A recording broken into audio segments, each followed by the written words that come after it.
আসসালামু আলাইকুম। বিশ্বকাপ শেষ, কিন্তু নাটক এখনো শেষ হয়নি। ফুটবল ইতিহাসে এমন ঘটনা আগে কখনো ঘটেছে কিনা সেটা আমার অন্তত স্মরণে নেই। যে লিওনেল মেসি গোটা টুর্নামেন্ট মাতিয়ে রাখলেন, তাকে টুর্নামেন্ট সেরা প্লেয়ার হিসেবে ঘোষণা করতে ফিফার এত সময় কেন লাগলো? ফাইনালের দিন কেন তাকে এই স্বীকৃতি দেয়া হলো না? এটা নিয়ে এখন ফুটবল বিশ্বে ঝড় উঠেছে। সাধারণ দর্শক থেকে শুরু করে ফুটবল বোদ্ধা সবাই একটাই প্রশ্ন, ফিফা কি কোনো নোংরা রাজনীতি করছে? শুধু তাই নয়, ফাইনালের দিন আর্জেন্টিনার মিডফিল্ডার এনজো ফার্নান্দেসকে যে লাল কার্ডটা দেখানো হয়েছিল তা যে সম্পূর্ণ ভুল ছিল সেটা অবশেষে ফিফা স্বীকার করতে বাধ্য হয়েছে। এবং ফিফা লিওনেল মেসি যে পুরো টুর্নামেন্টের সেরা প্লেয়ার সেটা এখন কেন এসে স্বীকার করলো, তাই আজকের ভিডিওতে আমরা উন্মোচন করব ফিফার এই দ্বিচারিতা এবং এর পিছনে আসল সত্য। ভিডিওটি না টেনে সম্পূর্ণ ভিডিওটি দেখার অনুরোধ রইল। আজ সবার মুখোশ একদম খুলে যাবে।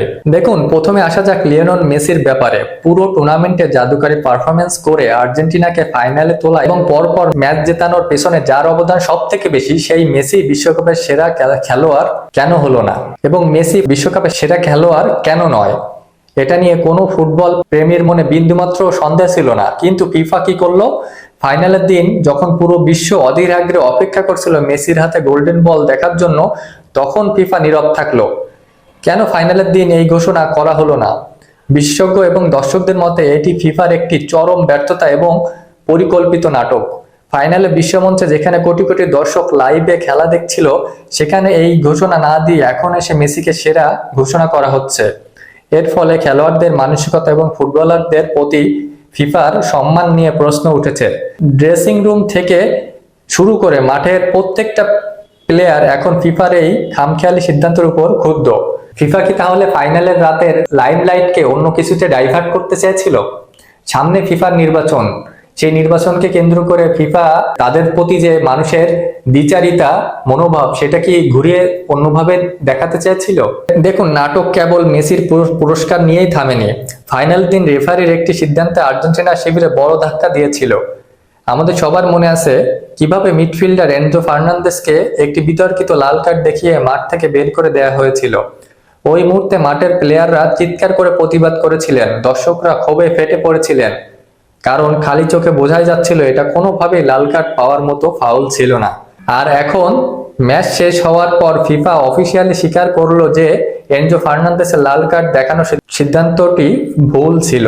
ভাবা যায়, বিশ্বকাপের মতো এত বড় টুর্নামেন্টের ফাইনালে যেখানে টেকনোলজি এবং ভিএআর রয়েছে, সেখানে এমন একটি ভুল সিদ্ধান্ত কিভাবে রেফারি নিল? ফিফার এই স্বীকারোক্তি কি এখন আর্জেন্টিনার সেই মুহূর্তের মানসিক ক্ষতিপূরণ করতে পারবে?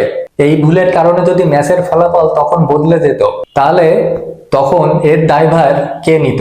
ফিফার এই রেফারি প্যানেল নিয়ে এখন তাই চারিদিকে সমালোচনার ঝড় বয়ে যাচ্ছে। ফিফার এই ধরনের সিদ্ধান্ত ফুটবলের খেলার সৌন্দর্যই নষ্ট করছে। একদিকে মেসির মতো কিংবদন্তিকে যথাসময়ে সম্মান না দেওয়া, অন্যদিকে এনজোর ওপর ভুল লাল কার্ডের অন্যায় চাপিয়ে দেওয়া। ফিফা এখন কাঠগড়ায়। প্রিয় ফুটবল ফ্যান্সরা, ফিফার এই আচরণ এবং তাদের এই ভুলের স্বীকারোক্তি নিয়ে আপনার মতামত কি? ফাইনালের দিন মেসিকে সেরা প্লেয়ার ঘোষণা না করা, এটা কি ফিফার কোনো চাল ছিল? আর এনজোর লাল কার্ড নিয়ে আপনার মতামত কি? অবশ্যই কমেন্টে জানাতে ভুলবেন না। ভিডিও ভালো লাগলে অবশ্যই লাইক কমেন্ট শেয়ার করবেন। ধন্যবাদ।